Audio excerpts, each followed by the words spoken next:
Welcome back, Chelsea fans, to another episode of the London is Blue podcast. That is right, your home for all Chelsea news over the summer. And part of our news coverage is one Matt Law doing a Matt Law special for the second week in a row. And my, oh my, Matt, how things change from week to week during the summer. That is the standard operating procedure for everything that we know the transfer window to be. But how are we doing, first and foremost? I'm a bit discombobulated. Having a transfer window at this time of the year just feels so weird. It's obviously shut now, and we have a few days respite until it still opens again. But yeah, it's just been a little bit discombobulated. And I've also had on my plate, I've had some England games that haven't gone particularly smoothly. So they've caused a lot of work. And I've also had a Tottenham managerial change, which has caused a lot of work. So my hopes of finishing the season and putting my feet up a little bit before we get going again has come back and slapped me in the face slightly. But yeah, all good. Well, I'm hoping now the Club World Cup starts actually news-wise. I know football-wise there'll still be football going on, stuff people want to talk about, but news-wise, I'm hoping it quietens down for a couple of weeks. That's a hilarious wish. All right. There's not a chance that actually happens. Yeah, I mean, I think we're now 2 full months away from the Premier League season. Oh, don't. I'm doing it. Yeah. I'm telling you. Don't go there. Haven't we got the fixtures next week? I think it's fixtures next week. Yeah, I think end of June, right? Yeah. I think fixtures next week. That always catches me by surprise as well. Yeah, no. So it's all happening, and it all happened in segment 1 of this show. We'll call this the 10-day window that was. How about that? Look, Matt, I mean, seemingly Chelsea off to a flying start. The end of May, they get Liam Delap over the line, officially signed, I think, June 2.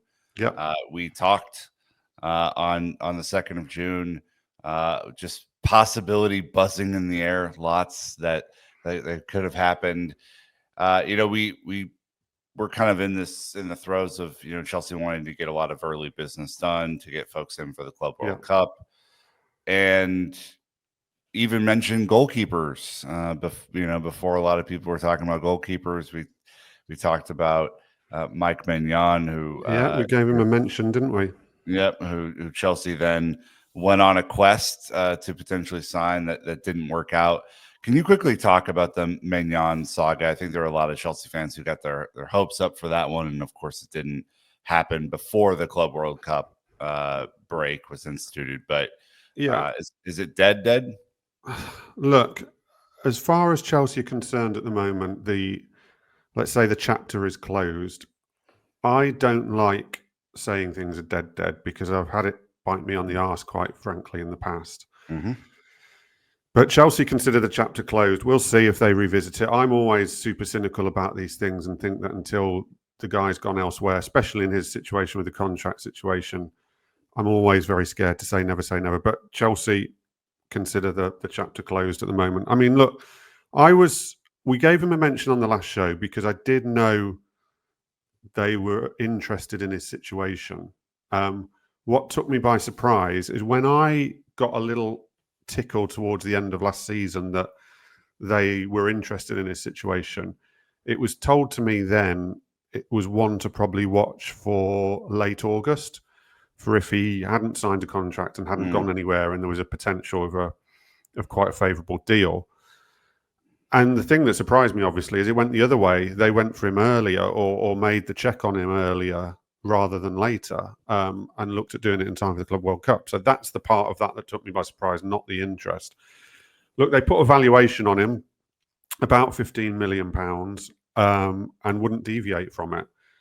Now, I wrote when it came out that they'd made a check on him because I'm not convinced it even got to the stage of them actually making a proper formal bid for him this time around. Interesting. Look, it's always semantics anyway, because what's a formal bid and what isn't? Everything starts with a conversation, and by the time you put in a formal bid, often it's actually at the time when you're just formalising a deal. But I don't think they actually put in a formal bid. I think there was a lot of conversation. I think Chelsea made it clear what they would pay. They wanted to know what AC Milan wanted. When AC Milan originally turned around and said, we want 25 to 30 million euros. I think Chelsea thought initially, well, they're not going to stick to that. They can't stick to that. He's got 1 year left. He's made it clear he's not signing. They need to do some deals out to do some deals in. So I think they thought that Milan would shift quite quickly, and that didn't happen. And then I think in the meantime as well, there were, from what I understand, there were conversations at Chelsea about obviously whether they stick to that valuation, how committed they are. Oh, my cat's just wandered into the background. That's just put me off my stride. Sorry. How committed they are to that deal, and did they want to push it? And they decided that they had a valuation they weren't going to deviate from. Now, I know people will have their opinions on that, and I respect people's opinions on that. And people will say Maignan is worth a lot more than 15 million. Why would you not do it for the sake of another 5 to 8 to 10 million? Blah, blah. I get that. I also get that, it's genuinely a good thing for clubs if they've valued a player at one value, not to start just keep going up and up and up because there's a Club World Cup nearby or whatever. So I can see both sides. And I actually think, given how I've criticised Chelsea spending sometimes under this ownership in the past, I'm quite heartened by the fact that if they have a valuation of a player, they're willing to not just get caught into the trap of bidding. So that is where Maignan sort of started and finished. It never really got close. Like I said, I don't think an official bid ever went in. I don't think there was ever any real excitement that it was going to get done at either party. I think Milan were happy to let a lot of things come out because obviously I think they want a market for the player, given that he's currently refusing to sign a new deal. And I don't think it ever became really realistic for this one. And like I say, Chelsea are of the mind that the chapter is now closed, and we'll wait on to see whether that is the case. I am told they still have an eye on the goalkeeper market and that Maignan wasn't the only one they had an interest in. You're going to ask me who else, and I don't know, quite frankly, at the moment. Maybe that will become clear as the summer goes on, or maybe it won't, and they won't get a goalkeeper. Well, there's a Donnarumma thing out there. A Donnarumma. That's right. I like it. 40 million euros. Apparently, they're going to part ways. So who knows? Who knows, Matt? Maybe it's. Are you starting that Donnarumma rumor, or no, is there a legitimate Donnarumma rumor out there? A Donnarumma, according to Republica. Republica. Okay. Yeah. I mean, all I would say on that is that would surprise me a lot because, yeah, of course, there's a relatively speaking for a goalkeeper, there's a relatively high transfer fee on him. He'll be on massive wages, absolutely huge wages. So I don't quite know how you get around that. And he was incredible in the Champions League last season. But before that Champions League campaign, I think everyone thought he was very hit and miss. I certainly did. I didn't rate him as one of the top goalkeepers before that Champions League campaign. And he had an incredible Champions League. But whether you'd want to go and spend £40 million and pay a massive wage on someone on the back of a very good Champions League tournament, I'd suggest Chelsea probably wouldn't look at that, but I haven't asked on it. More age appropriate for the model, huge upside. I don't think so. One transfer that didn't happen that clearly Chelsea want to happen because of the Man City pipeline that they're trying to establish at the club is Jamie Gittens. This is one where they did have a valuation, apparently kept going up and up and up to try and meet Dortmund in the middle somewhere for what Dortmund's valuation was. Didn't end up pulling the trigger. Player left frustrated. I think Dortmund realizing that they are going to probably have to do something about it, but it won't happen until after the Club World Cup at this point because now Gittens is cup tied because he's a part of the Dortmund squad. What do you make of this and Chelsea's approach for Gittens? Yeah, it's a weird rule, that, isn't it? Even if you don't play in the tournament, because you've been registered for it, you then can't play in it when the re-registration period comes up for a different club. I assumed the cup tide would be if they played to start. It was only this week I realised it was only if they're actually registered in a squad. So actually, it's quite interesting Dortmund have done that because it's a little bit of hardball on Dortmund's part because I think when Chelsea couldn't agree a deal on Tuesday, whichever day deadline this fake deadline day was. I think the thought was that Chelsea might still try and actually get him in time for a knockout stages, because the talks are very fluid there still. So it's quite interesting Dortmund put him in the squad, because I think Dortmund were maybe making more of a point to him than Chelsea, because there seems to be a bit of a fallout on his part. There were pictures of him speeding away from the training ground on the deadline day, with German reporters claiming he looked very unhappy indeed. Also sensational that just like footballers drive fast shock. So I mean, Gittens, look, they definitely want Gittens. Those conversations will remain open. They bid 35 million in plenty of time for the window. That got immediately rejected. Then on the sort of deadline day, they went up to 42. That got rejected. And then conversations continued, but another bid wasn't made. So it became clear in those conversations that Dortmund weren't going to get anywhere near to them. Dortmund have been demanding anywhere between sort of 55 million pounds and 60 million pounds. I don't see Chelsea going that high. I think Chelsea now will, especially with the Club World Cup and the fact he can't be signed during it, I think Chelsea will hope actually that Dortmund come back far closer towards them as the summer now wears on with an unhappy player. But they really want him. He's a bit different to Maignan. Maignan was very much reliant on evaluation and a certain deal happening. I think Gittens is more one that they've chased and not necessarily looked at as being a favourable deal, just a player, obviously, that Joe Shields knows, Joe Shields likes. You're rolling your eyes there. It's does he know a player that is not a former City Academy player, I guess, is everyone's question. There's certainly a piece for me to do at some stage about the City Academy. I was going to say links. Links isn't the right word. The sort of City Academy history. Particularly as they also seem to show an interest in Morgan Rogers too, who's another one of that cohort. It's quite ironic, isn't it? You know, the sort of the Cobham. You've got the Cobham graduates who a few years ago or a year or two ago were saying we're the pure profit guys to sell off, and actually you've got the City Academy graduates are the players they seem to want to bring in. There's a very nice piece to be written there. You've given me a very good idea. Thank you. You're doing my job for me. You're welcome. Yeah. But Gittens, I think will happen.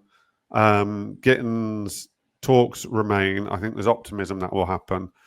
But I would say there are other left-sided wingers who, and you know, I'm not sure you'll love this, but I think Garnacho remains one of them who they will keep looking at. I don't see Nico Williams happening. There've been reports come out in Germany in the last 24 hours of Bayern Munich. And that far more fits with what I've been told is likely to happen with Nico Williams. I don't think an English club with the demands of that clause that we spoke about last time and the wage demands, I don't see an English club out there for him without a City or a Liverpool going in for him. So I think he will probably go to Bayern Munich. And then, that left winger side, it probably will be Gittens, but they are still looking at others too in case they can't do Gittens. I mean, I've got to say, I don't really see why they would rush to get him for the Club World Cup. I think they've got enough for the Club World Cup. I know there was a lot of laughing at this, the term, the Club World Cup tax that was being put on players. But once Chelsea got the striker done, got Delap done, I don't think, obviously they would be stronger for a better goalkeeper, but I don't think they need to start paying more or panicking or rushing to get people for the Club World Cup. I think that would be stupid. Yeah, and I think it's a huge opportunity. You know, in segment 3, we'll talk about the Club World Cup squad that was announced and all that sort of stuff. But huge opportunity for Ty to exactly put his mark down. I guess any other income. I mean, there's rumors of Trafford, of course, James Trafford, who former City Academy, of course. Now that the Mike Maingan thing is probably closer to not happening than happening, that the 22-year-old Trafford would be tracked. He's been a Newcastle link for a long time. Yeah, I think he'll go to Newcastle. I've heard that Trafford is sort of a goalkeeper a lot of clubs like, and Chelsea always get mentioned in that. It makes no sense for Chelsea because they've got Penders, who is 19. How old's Trafford? 22, 23? 22. 22. They've got Penders, who's 19. They've got Jorgensen, who's 23. There's a big chat. I know people find this funny, but this whole goalkeeper review they're going to do is going to focus very much on how best to sort of manage their pathways. They're very scared on Penders of doing anything that requires him to go out on loan for, say, 3 years on the trot, because I think they're mindful of what happened with Courtois and Chelsea, where he came back to Chelsea and actually felt no attachment to Chelsea, really. He felt more attachment to the city of Madrid. And, not long after coming back to Chelsea, kind of wanted to leave again, wanted to go back to Madrid. And they don't want to create that situation with Penders where he's a Chelsea player but actually feels no attachment to the club whatsoever because he spends 3 or 4 or 5 years out on loan. And I get that. And they're having to work out how they deal with his development and his pathway. And Jorgensen, by the way. And signing someone like Trafford would just make no sense, because that would almost be writing those 2 goalkeepers off. So Trafford, to me, makes no sense other than the fact he wouldn't have played for a Manchester City youth team. I think he will go to Newcastle. Talks seem to be happening on that score. He wants to be, as well, a number 1 in the Premier League, particularly a Champions League club, because Thomas Tuchel basically keeps telling all the players, if you play in the Champions League, you've got an advantage over all the other players. He actually said it about his goalkeepers last week. So Trafford obviously thinks, if I get to a Champions League club and play, I might actually have a chance of ousting Pickford in time for the World Cup. Going to Chelsea and sort of competing for the first team place, I don't think that would be good. And it makes no sense from a Chelsea perspective in my head. Yeah. Other than City Academy product. other than once he played for a Manchester City baby team, yes. You mentioned other winger targets. I mean, the ones that have popped up, forward areas, of course. Kudus out of nowhere. Kudus. Look, there's historical interest in Kudus. Yeah.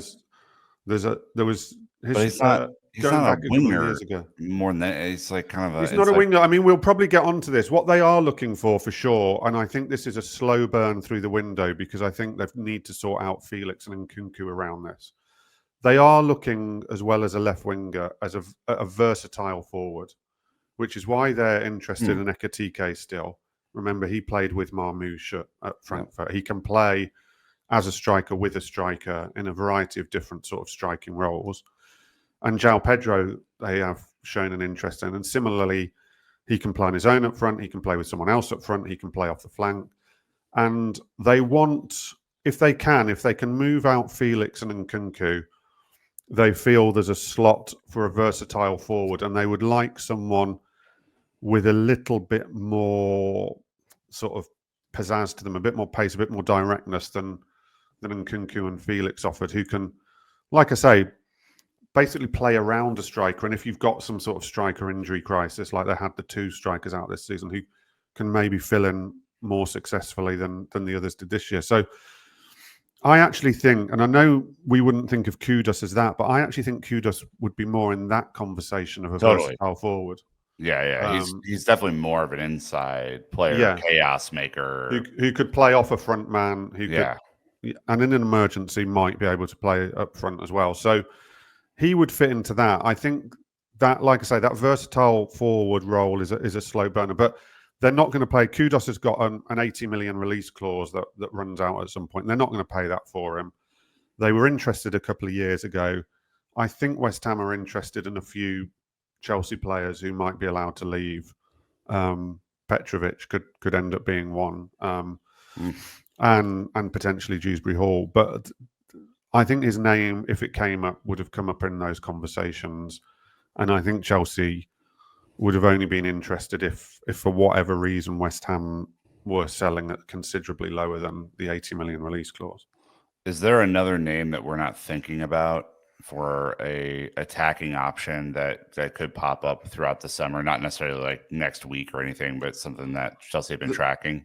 There's always a name we're not thinking about. I haven't got one for you at the moment. The ones I am aware of are Ekatike, Pedro, the historical interest in Kudus. There is still a bit of interest around Garnacho. You won't like me saying. No. If I was to put money on any of them at the moment, I would say probably Ekatike, but there's a lot of work to be done there on valuations, and I think it will be very dependent on whether they can get Felix out and Nkunku out and what kind of deals they can get them out on. But there's always someone I haven't thought of, and there's always a curveball with this Chelsea group, absolutely always. So we'll wait and see. That's probably been parked for a bit, though, particularly not just because of Club World Cup, but they're going to have to sort out Nkunku and Felix.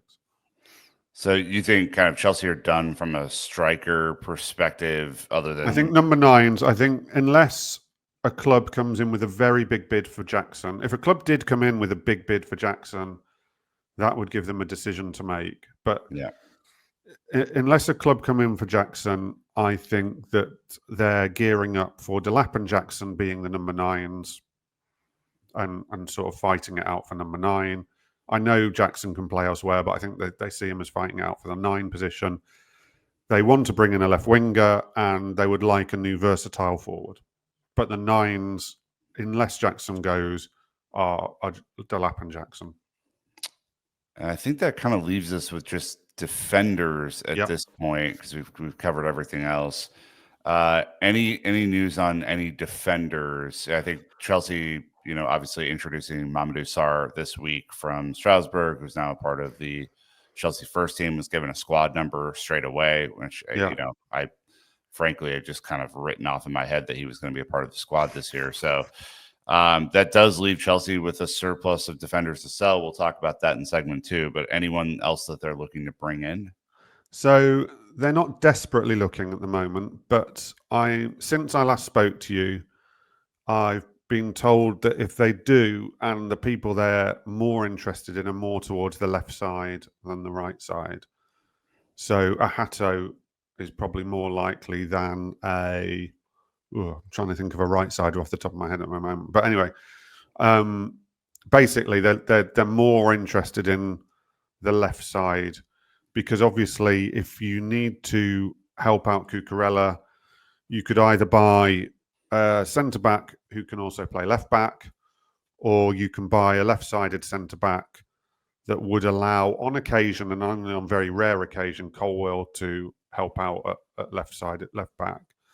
So they're looking more towards the left side, which speaks to Hato. Branthwaite is one that's been linked. I keep hearing that Tottenham are very interested in Branthwaite, and everybody thinks his fee at the moment is too high. So I don't think Chelsea are active on Branthwaite, but you never know. They've clearly looked at him, but I think someone like Hato at the moment is more likely.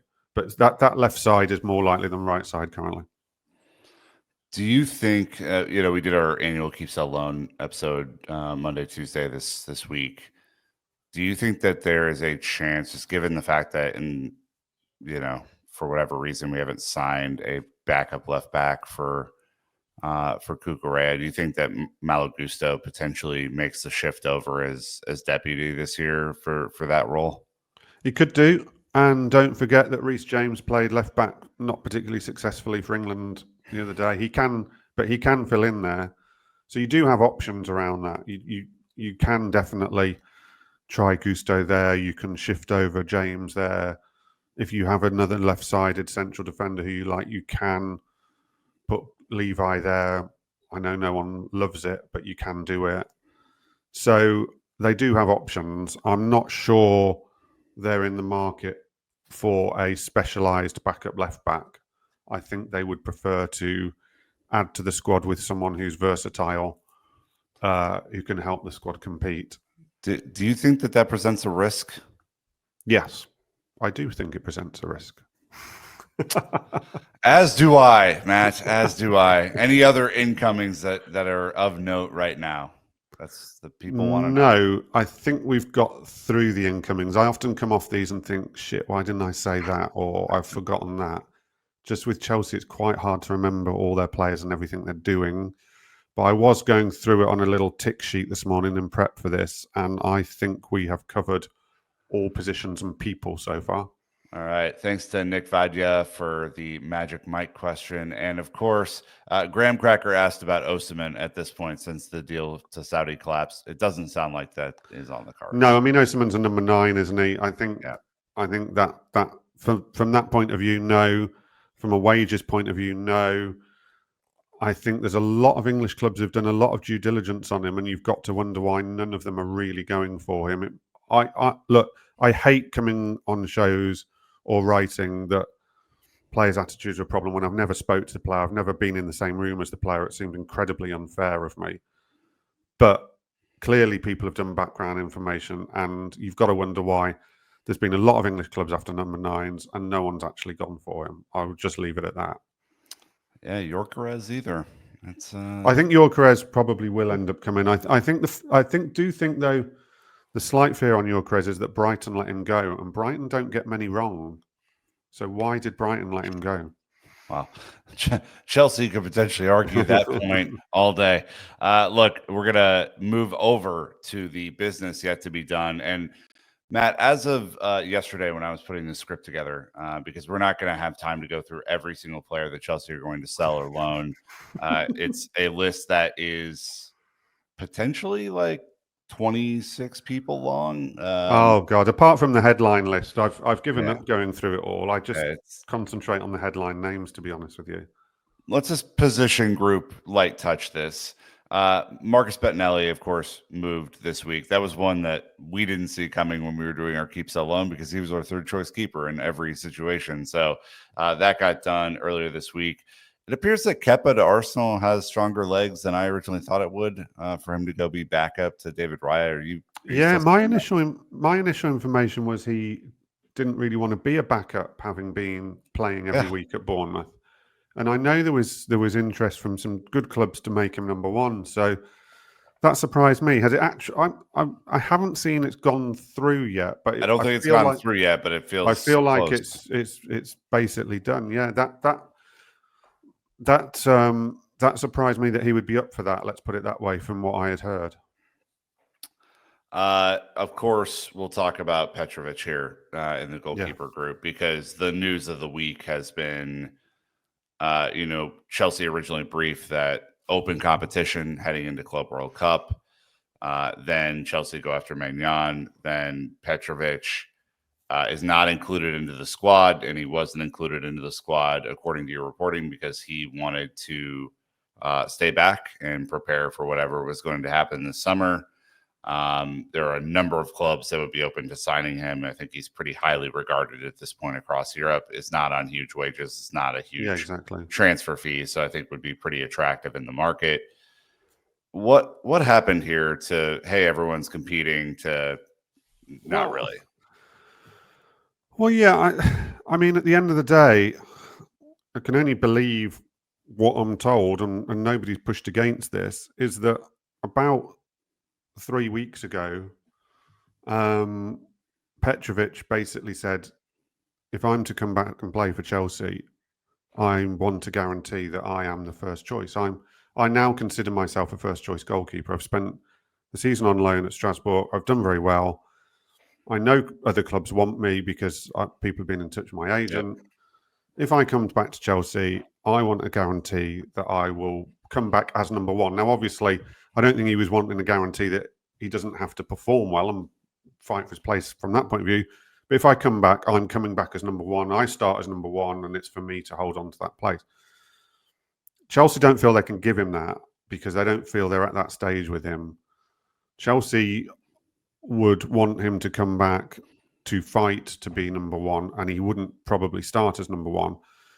Through those discussions and through Chelsea not telling Petrovic what he wanted around the number 1 position, Petrovic basically, from what I'm told, said, well, I'd prefer not to come to the Club World Cup in that case. I think I'm better. I'd rather look at what I believe are my options to leave, because if you're not going to bring me back as number 1, I'd rather spend my summer that way rather than coming to the United States as either number 2 or number 3 goalkeeper and not being sure whether I'll even get a game or if I'll get 1 game and you'll just rotate everybody. So he asked not to go. So they didn't take him and they didn't put him on the list. Now, Chelsea say that he would have, if he'd have wanted to go and if he was willing to compete without any guarantees, then he would have taken up one of the goalkeeper slots on the Club World Cup.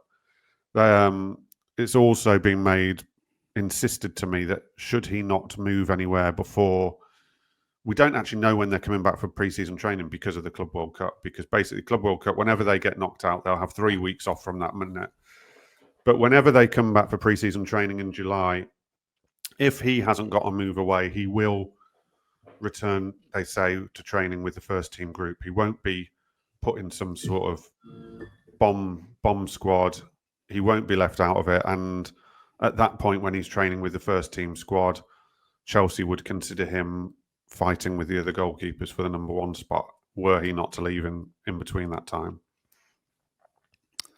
Feels like an odd end to a story. He's been a good citizen. I think he's done what the club have asked him to do. I mean, they sent him on loan last year after he was number one for the second half of the season. Previously, has a very good season. Was their Strasbourg's player of the year. I don't know. I think there was minimum expectation that he was at least going to be around for the Club World Cup, and then don't get me wrong. It surprised me, but I do think if you're not willing to give the player the guarantee they want, and they say, in that case, I don't want to go.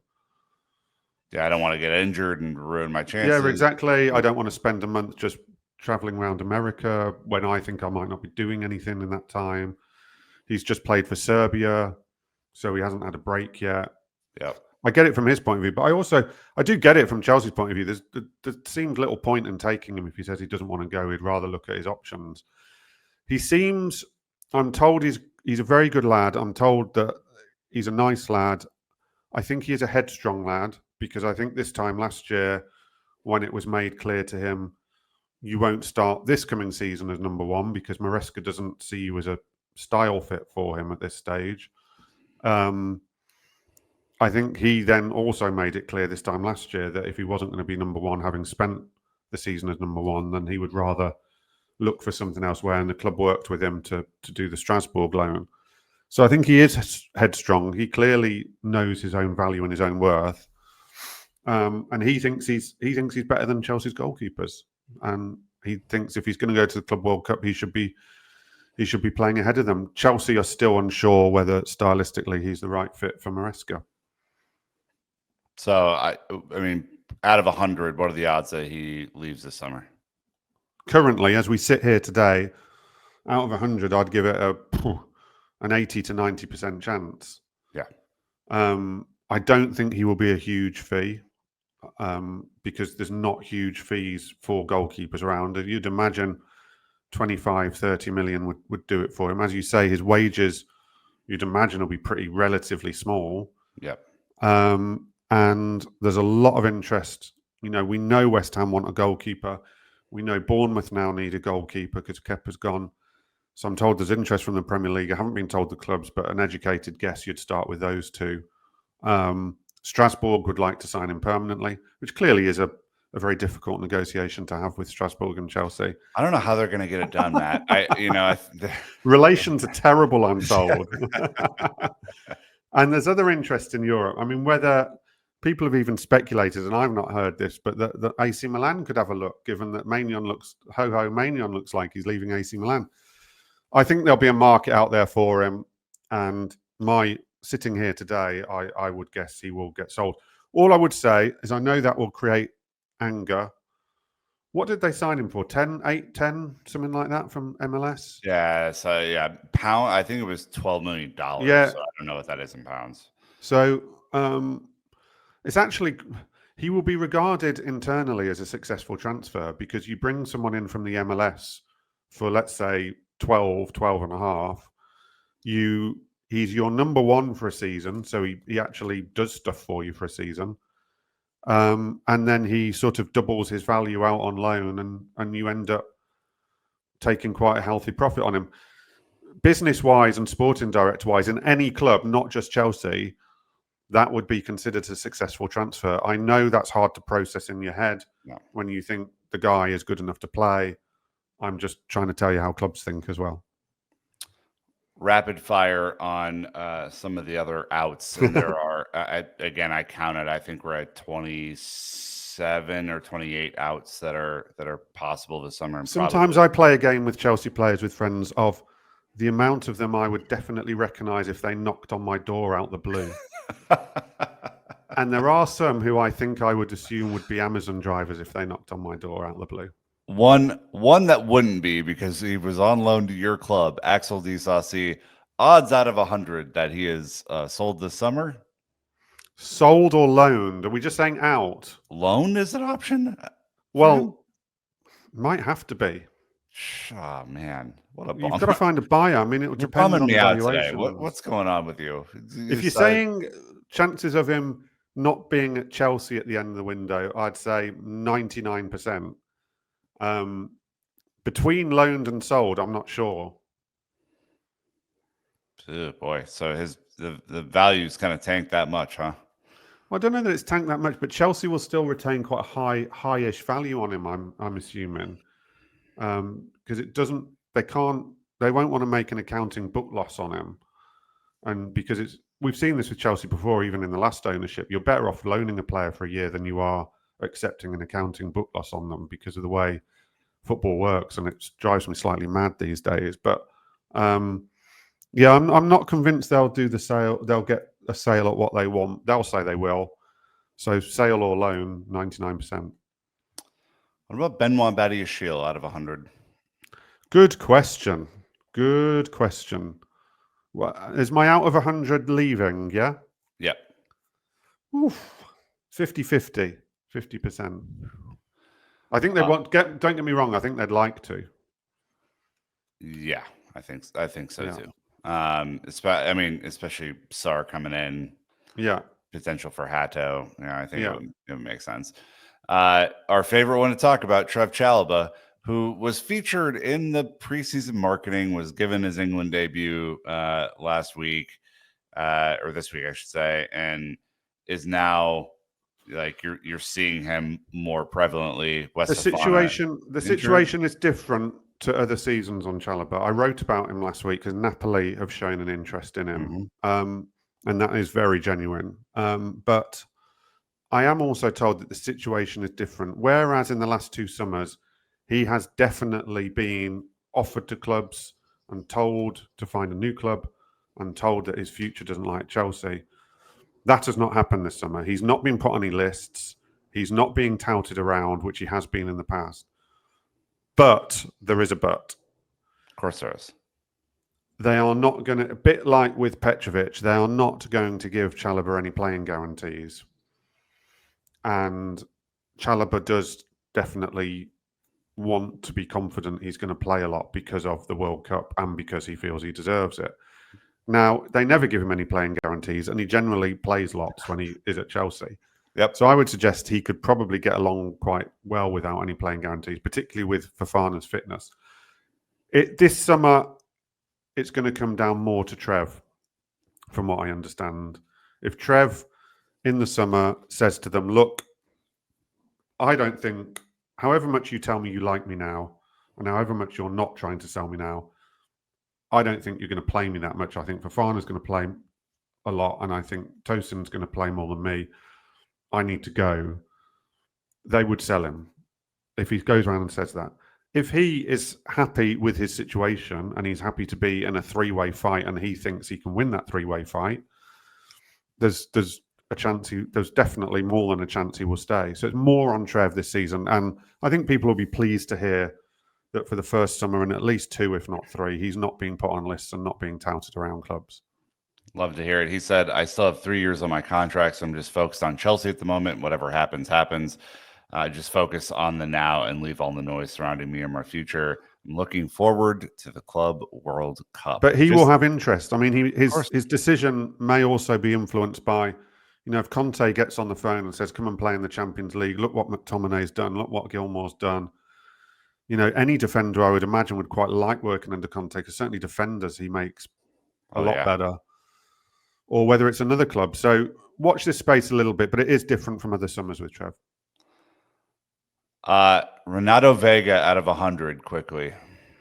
leaving? I think he'll go, 80, 90%. I was a little bit surprised he wasn't in the Club World Cup squad. I thought he might be. But something felt a bit weird the way he left in January. I don't know quite what's gone on in the background there. It doesn't feel overly happy between both camps. I haven't been told that, but it feels like there's maybe a little bit of a breakdown there. Handshake and move on that one. Yeah, exactly. Yep. Kieran Dewsbury Hall. 100%. Leaving? Yeah. No. I don't need to say anything, do I? Nope. Carnes, your boy Carnes. I don't. Again, well, with Carney, what you don't know is going to be whether they finally get the sale. From what I hear of their valuation, still, I'd be amazed if they got the sale. So I would tend to say 100% he won't be playing for Chelsea at the start of next season, but not necessarily permanently moved. Nkunku. Yeah, they've got to sort something out on Nkunku. They've got to sort something. He's part of the squad. He's a part of the squad, but they do kind of need him there because the heat out there and the amount people have played this season, and people, you're going to have to rotate out there. You've got to be careful with people, so you can't just take a squad where you can't rotate people. So it makes sense to take him out there, even if he may not have been delighted at having to go. I haven't been told that, by the way. But I would say they'll have to sort some. I'll say 90% on him. Noni Madueke. Yeah, good question. Good question. Noni's an interesting one. Noni's got interest from various clubs. His numbers are really good. So if you're looking at data and stats on wingers, Noni's going to score very highly for you whenever you go through people. His sort of numbers are potentially better than the eye test on him. So he will attract a lot of people, and he is attracting a lot of people. Chelsea aren't trying to sell him, but also if they could get what they would consider a good fee, which I would imagine would be around 40 million. Given Mbeumo's going for, say, what's Mbeumo going for, like 65? So I'm guessing Chelsea would value Noni at around 40, maybe even over 40. They're definitely going to they definitely have to look at it, but they don't want to sell him as such. That, like, as we sit here today, they're not trying to sell him, but he's got a market because his numbers are very good, and this is going to come in with all players, and it depends how bothered they are. There's a World Cup issue with him as well, because if he's sat behind Neto and a new left winger, because obviously he played on the left a bit towards the end of last season, and not playing, then he's going to lose his England place. If he plays a lot, he's got every chance of being number 1 or number 2 starter on the wing for England at the World Cup. Wild. Chelsea will surely sell Raheem Sterling this window. No? How? Who's buying Raheem Sterling? So what happens? You'll have to have a whip round, Nick. What's going to happen to him? It's a great question. I don't know at the moment. He's the official line is that the two parties are working together to try and find something that is good for him and that's good for Chelsea. Very difficult situation. Look, we laugh about it. It's actually, I felt about this. Actually, I wrote the story about the Petrovic and the Club World Cup squad the other day, and it's astonishing to think that the fact that Sterling isn't part of a Club World Cup squad just isn't a story at all. It's not an interesting thing because everyone knows that he wouldn't be part of the squad. The fact that, George Petrovic is the main story and Raheem Sterling being left at home isn't the main story. Rewind that 12 months ago even, and that's an astonishing thing. So his stock's just really fallen. I can only see another loan where Chelsea have to pay the majority of his wages. I don't really see how else you get out of that. Yeah, feels like we're coming to the end on that one. But last one is, it appears to be a little bit of noise around Felix going back to Benfica. Is that accurate? Well, look, I don't think he'd have been part of the Club World Cup squad anyway. No, but someone, when they were telling me the rules on not being able to be registered for later in the competition if you've been registered for another club, did point out the fact that Benfica are in the Club World Cup, and obviously they have a strong interest in Felix. Whether there's a thought it could even be done that fast, but I think Benfica is the big. Let's put it this way: Benfica's the big hope for Chelsea and Felix. Mm-hmm. Excellent. I mean, let's talk about the squad here to kind of wrap this one up, because Chelsea have only assigned 28 of the possible 35 spots to the Club World Cup squad, leaving some flexibility in there if they do want to promote someone like Ishe Samuel-Smith up to the squad, or of course, the rules, like you can make 2 signings. This actually can go up to 37 with 6 swaps, I think, after the group stage. But Chelsea go with a relatively small squad for a tournament that happens to be at the end of a very, very long season. You would anticipate that your Jorgensens and Penders might play during the group stage as goalkeepers. Yeah.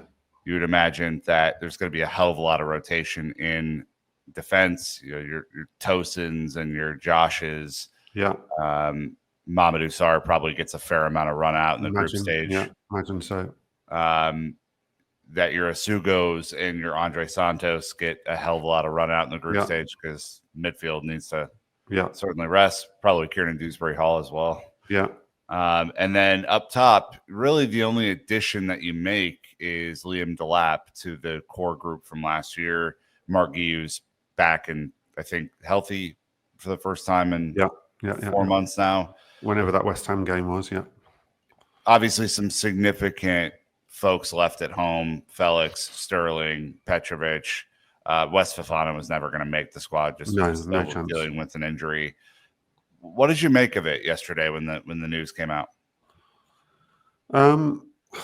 Look, I get the reasoning behind it. I know people will debate it, but I get the reasoning behind it. I don't think it's worth taking an enormous squad, because dragging players around the United States at this time of year, if they really have no chance of playing, just makes no sense to me whatsoever.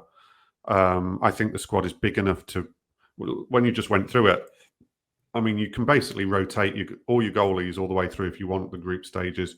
You can rotate your defence all the way through the group stages. You can certainly rotate all your midfield through the group stages. You can rotate your wingers.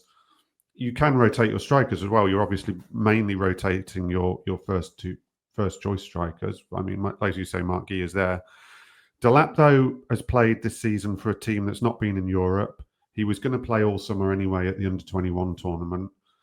I think Delap will get a lot of minutes in this tournament, because it's a perfect chance for him to, as much as possible, get used to the way Maresca wants him to play, get used to his teammates.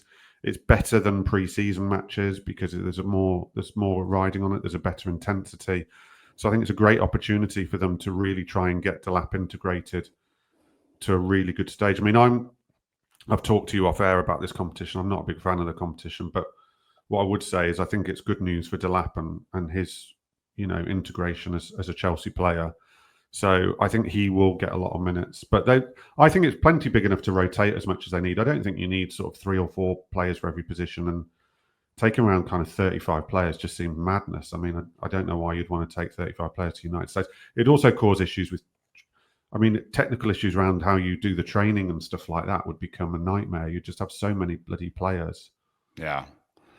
I think the only areas that I'm worried about in the squad, I do think we're a little short at winger, just given the amount of minutes that Neto and Madueke played this summer. I think Ty's going to get a hell of a lot of minutes in the tournament, which is good for him and his development. No issues there. Sure.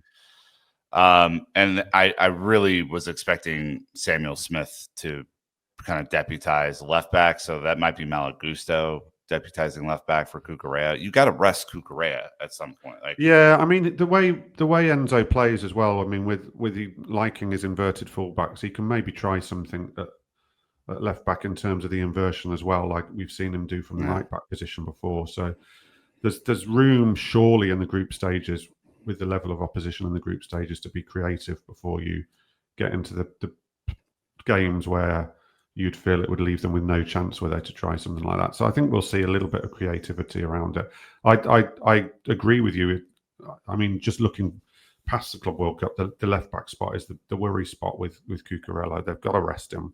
I mean, he played in the Nations League final the other day. I mean, he's played more intense minutes than anyone else this last fortnight because of them being in the Nations League. So I wouldn't really like to see him in the groups more than 60 minutes playing in the group stage, to be quite honest with you. The guy needs a rest, and he's vitally important. If at all. I mean, yeah, if at all. I was about to say if at all, and then I thought, actually, if you want him to play in the knockout phases, you probably need him in some sort of, you need some minutes around him.